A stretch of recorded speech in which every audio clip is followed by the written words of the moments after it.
Bonjour à tous, vous êtes bien à l'écoute de Radio Taïwan International. C'est Meiguan à l'antenne et notre décryptage de ce jour est consacré à une récente manifestation à Taipei qui a vu flotter à la fois le drapeau de la République de Chine et aussi celui pour indépendance de Taïwan.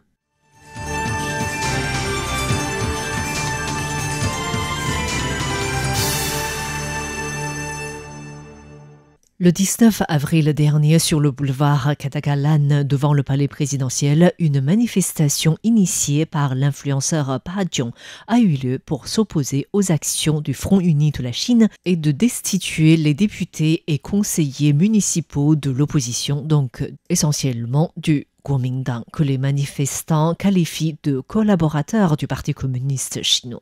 Des députés du parti au pouvoir, le DPP, étaient également présents sur place pour apporter leur soutien aux manifestants. Selon l'organisateur, la manifestation a réuni environ 55 000 personnes avec des pancartes qui défendaient largement l'identité taïwanaise. Mais ce qui nous intéresse dans cette manifestation, c'est que les manifestants brandissaient à la fois le drapeau pour l'indépendance de Taïwan et aussi le drapeau de la République de Chine, plutôt utilisé par l'opposition. Face à cette situation plutôt rare, les chercheurs soulignent surtout le changement de l'identification nationale chez les Taïwanais. Le secrétaire général de l'Association d'échange des élites de l'Asie-Pacifique, Wang Zhisheng, a indiqué que dans le passé, le drapeau de la République de Chine apparaissait rarement dans les mouvements indépendantistes de Taïwan, car ce drapeau était facilement associé à une seule Chine. Or, avec la démocratisation du pays et la prise de conscience de l'identité taïwanaise, le mouvement des tournesols des étudiants et le mouvement anti-extradition de Hong Kong, de plus en plus de Taïwanais acceptent que la République de Chine égale Taïwan. Wang Zhisheng a indiqué que même si le mot de la République de Chine est accepté par le parti au pouvoir, le Parti démocrate progressiste, c'est sous les mandats de la présidente de la République Tsai Ing-wen entre 2016 et 2024 et celui du président actuel Lai Ching-te que la notion de la République de Chine, Taïwan, devient de plus en plus acceptée. Depuis sa résolution sur l'avenir de Taïwan adoptée en 1999, le DPP a toujours affirmé que Taïwan est un pays souverain appelé la République de Chine et que l'avenir de Taïwan est à décider par 23 millions de Taïwanais. Cette position n'a jamais changé jusqu'à maintenant avec le président Lai Ching-te.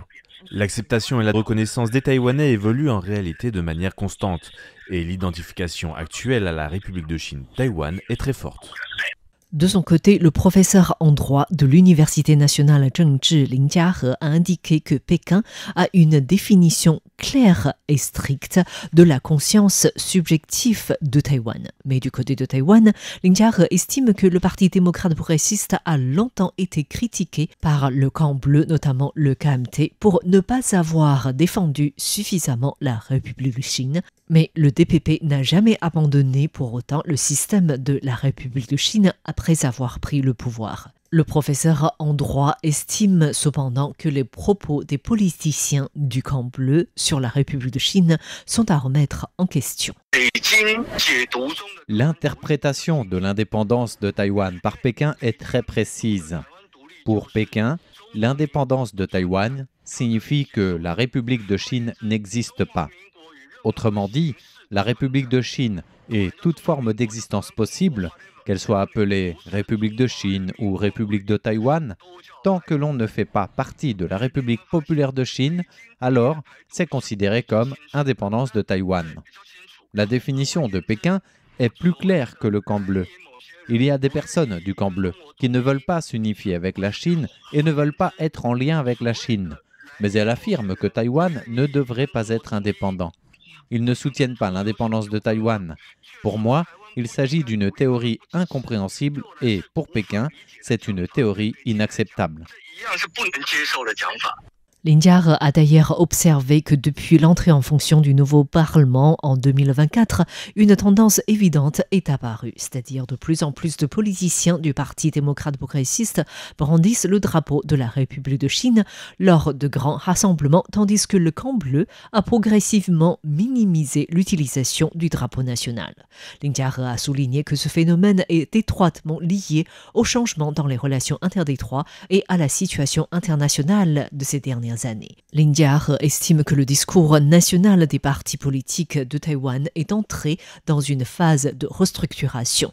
L'Indiar estime que ce changement de position des partis politiques reflète non seulement la stratégie des partis, mais également l'orientation future du système démocratique de Taïwan. Chu Zhaoxiang, le professeur en sciences politiques de l'Université nationale normale, a indiqué que la République de Chine a déjà traversé 3 étapes avec des transformations politiques. La coexistence du drapeau du pays et celui pour l'indépendance de Taïwan n'est pas une contradiction, mais plutôt une stratégie linguistique et une opération symbolique de ce jour.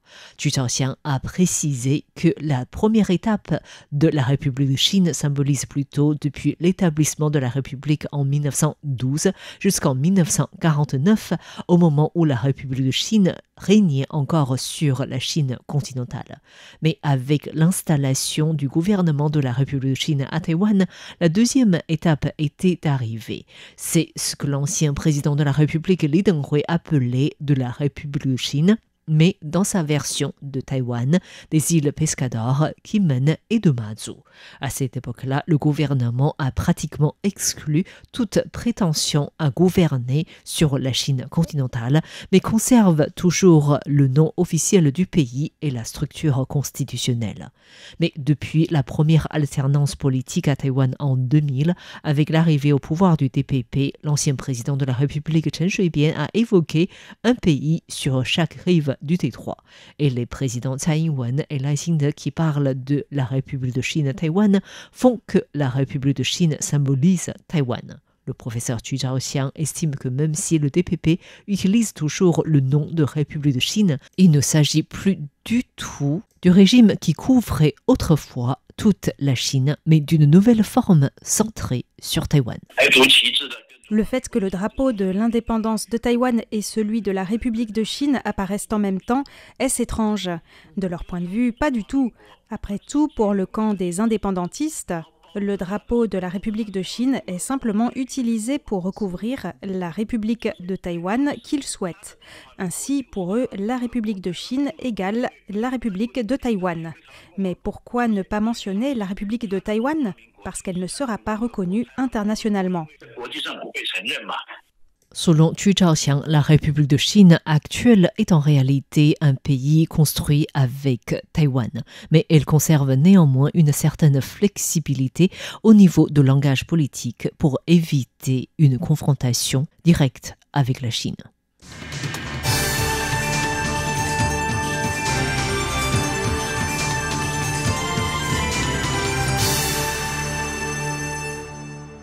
Merci à tous d'avoir suivi le décryptage de ce mercredi 30 avril. C'était Meiguan pour Radio Taïwan International et je souhaite une excellente écoute à toutes et à tous en compagnie de RTI.